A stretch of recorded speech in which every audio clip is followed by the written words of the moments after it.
I'm standing here in front of the Vietnam War Memorial Wall here in Fort Wayne, Indiana, where veterans can stop by 7 days a week to take some time to reflect or heal at this or several other shrines here on O'Dea Road. But perhaps nothing compares to the war memorials in Washington, D.C. And more than 80 local veterans used their honor flight this past Wednesday to visit those memorials, and I was right there with them. The honor flight to Washington, D.C. is meant to celebrate veterans. But as Harry Scott approaches the Vietnam Veterans Memorial, he's not in a joyous mood. He's taking a moment to soak it all in.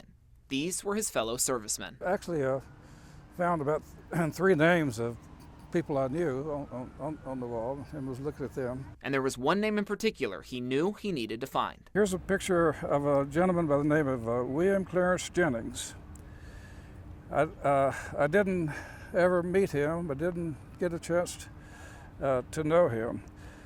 But he's very much kind of a part of my life. That's because Jennings replaced Scott once Scott's tour ended in May of 1971. Scott found out just a few days later that their South Vietnam post had been attacked.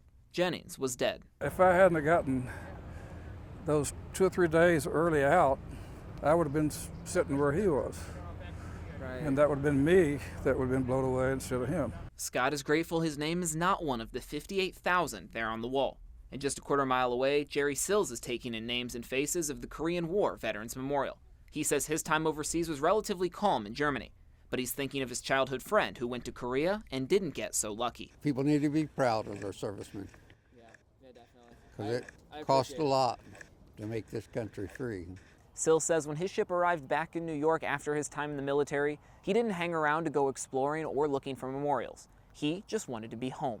Now on this Memorial Day, Sills and Scott are both back home in Northeast Indiana, and they're thinking about the people that made it possible, like William C. Jennings, for them to be here today.